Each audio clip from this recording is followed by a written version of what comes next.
Shalom, bruchim habaim. I am happy to see you again. This video is a follow-up of last week's video where we talked about to borrow and to lend.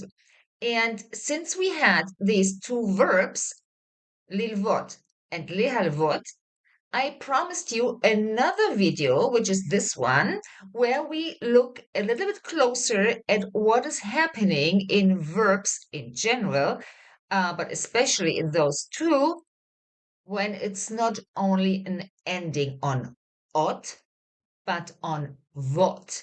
So for a lot of students, it's very confusing to see double-vav and a tet at the end, and then it goes like, this is too much. So basically, when the verb gets longer, like in lehalvot, a lot of students just freeze when they come to the end of the verb.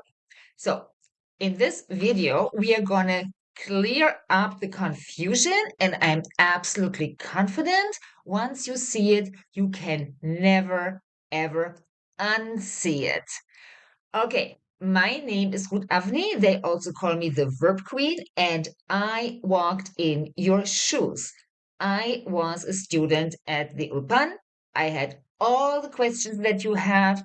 I had all the frustrations, but still, I became a Hebrew teacher. So grab a coffee, lean back. Help is on the way. So here we are. Lilvot, lihalvot, these were the two verbs from last week, and this is how we came across this challenge of vot. This is how I call it for this video.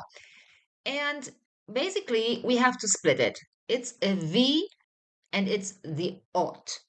And we are first going to talk in length and in detail about ot, because if you don't understand ot, you're not going to understand the whole background of it, and it will always stay a mystery. So here we have both lilvot, meaning v plus ot, and lehalvot, basically the same in another binyan. So, as I said, we will first talk about ot, and then the vot is a piece of cake. This is what it looks like for many students. So we have something like a root, but somehow it ends on ot. What is that? Well, the root does not consist of 4 letters. It consists of 3 letters, but which one is the last letter when it's not vav tav? Well, it's a hey.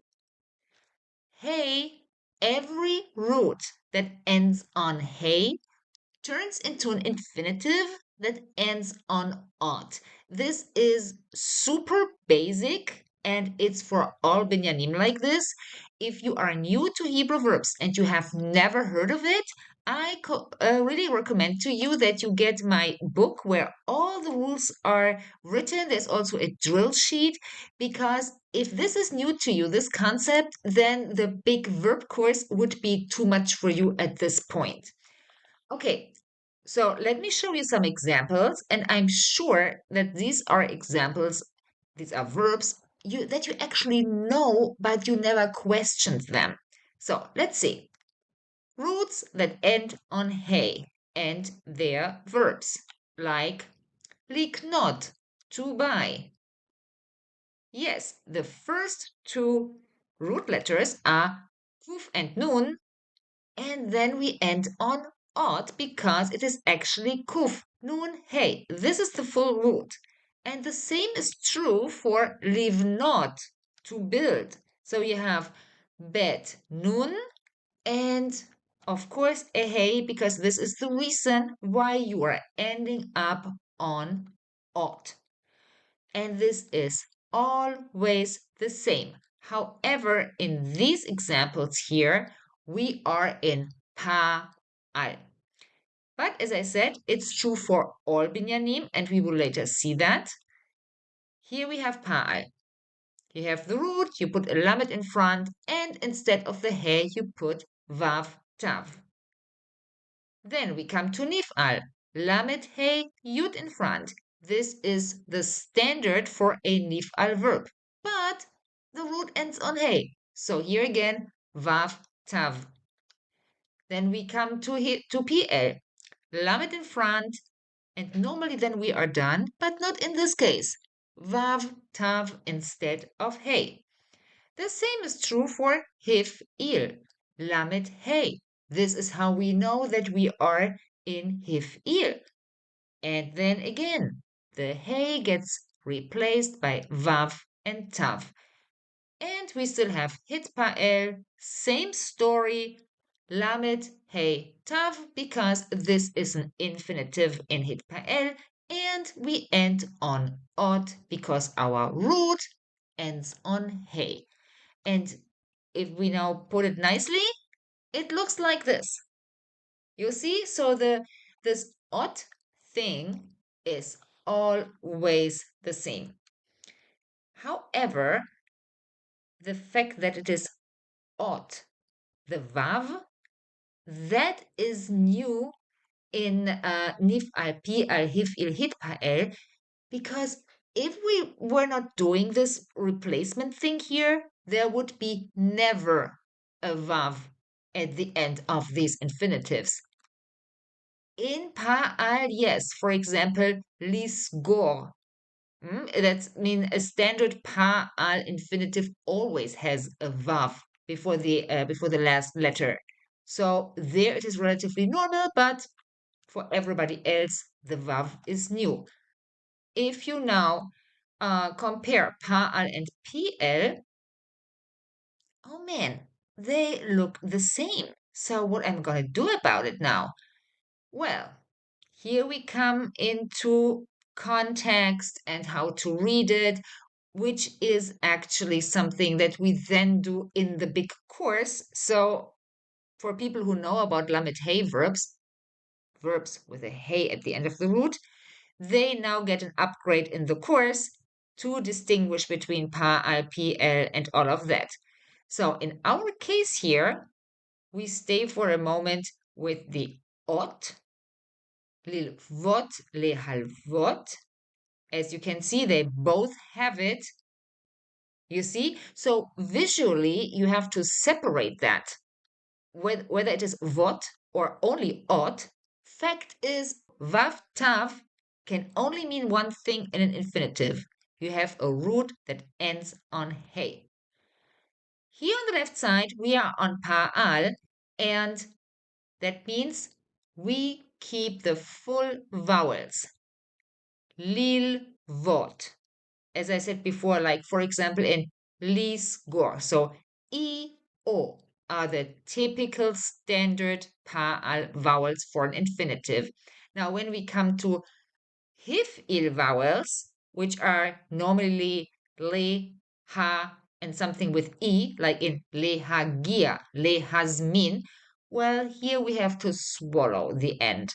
The leha comes from this little prefix, but anyway, we keep part of the hifil vowels, you see? So this is also how you can see which binyan is it. This does not change, only when the ending changes. This basically is true for all binyanim. I said that before. Binyan-specific vowels stay intact to a certain extent. And there are some changes in the conjugation. And this is what we are going to look into now. Let me give you an example from pa'al. So, he bought is hu kana. This is still very regular in pa'al because pa'al, if we say he closed, it is hu saga. So okay, it's the same here. There's nothing wrong with that. But I bought, what are you going to make out of that now? Kanati? Well, no, kaniti. So this is a specific element of roots that end on hey, that the first and the second persons, they get an extra yud. We come later into the overview. I just wanted to tell you what is changing, what is not changing with verbs that have a root that ends on hey. So finally, we finished ought. Now we understand ought. And now we come to the little additional note, what is VOT? This here is a video I made quite a while ago, and it's an extract from my reading and writing course. And in this video summary, I'm telling you that double-vav, before you think of anything else, is pronounced like an English V. It's like a V, whatever vowel is attached to that. So don't get fooled by nikud here and there. It does not change the fact that double vav is v. So knowing this, we finally come to the conjugation and we put it all together. What does this mean for our conjugation? Well, let me tell you one thing before. Here, what you see is that the root has a vav in the middle, a vav on the second root letter, and there are rules attached to that. So this is the moment where a lot of students go like, problem, no problem, vav in the middle of the root. I know that. Let's see how that goes.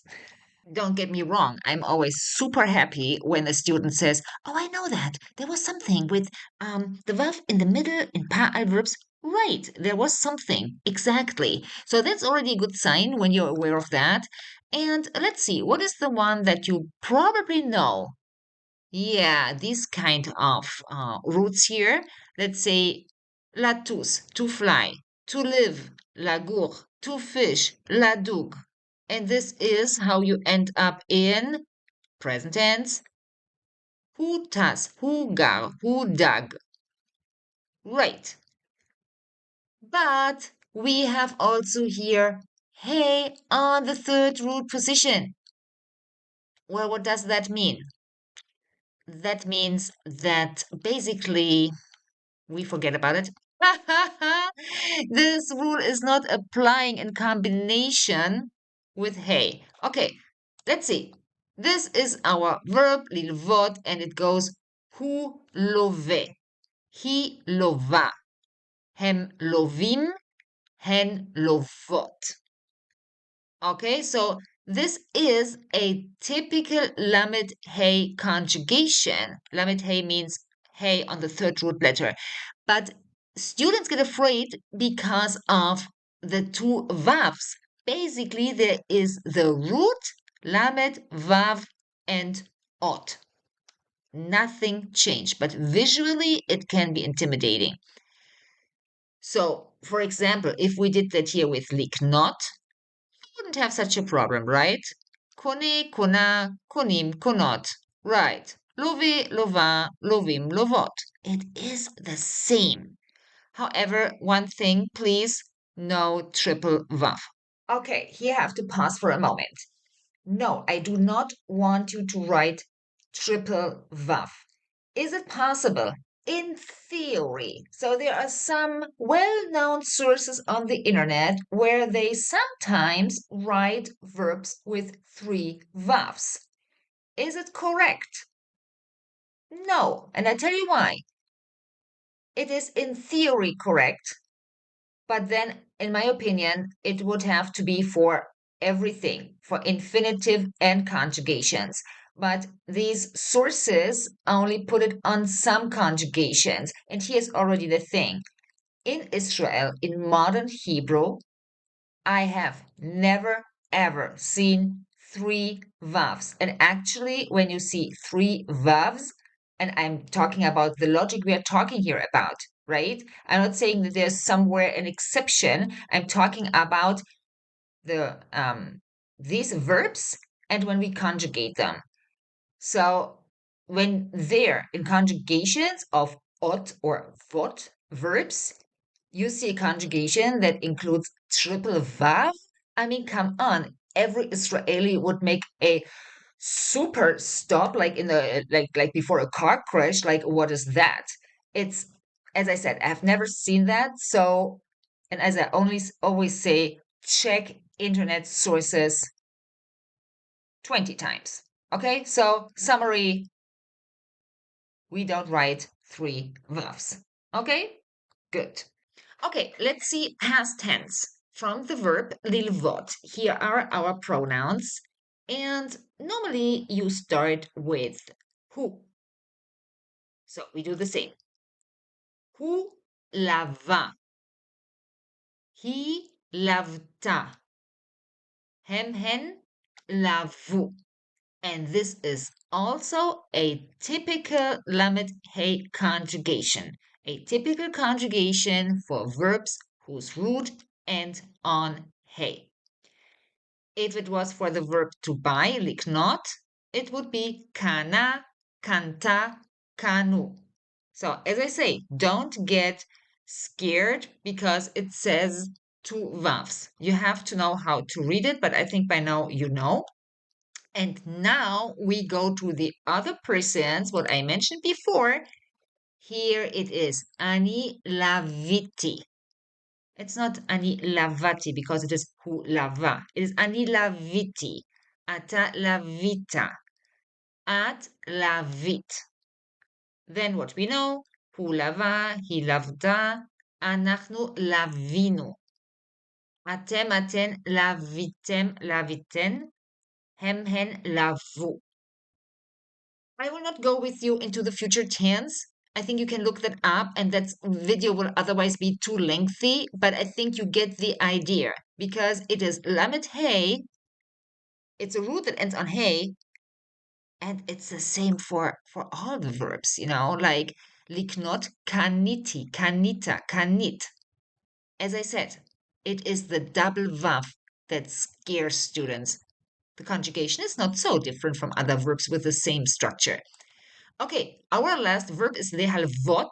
That will now go really quickly because now I just hope that you can sing it by now. So lehalvot, we are in Hifil. So malve. So leha is then ma, but then it comes with a hey at the end. Malve, malva, malvim, malvot. And when we come to the past tense, it is hilva, hilveta, hilvu. Ani hilveti, ata hilveta, at hilvet. hu hilva, היא hilveta, אנחנו הלווינו. אתן הלוויתם, הלוויתן. הן הלוו. Okay, finally we have come to an end. It was a little bit longer than my other videos, but it was impossible to cut that somewhere in the middle. And I also didn't want to make even more videos based on one that is already in the past. So I hope this video was helpful. If you are interested in weekly lessons or in material around how to study verbs. It doesn't matter if you're a complete beginner or if you already have a certain level and you have nitty-gritty questions. Go to my website and I'm sure you find a solution for your level. And if you are confused about something, just write me an email. There's a contact form and we will reply soon. Okay, it was good to see you and I hope to see you in the next lesson. Very good. Shalom.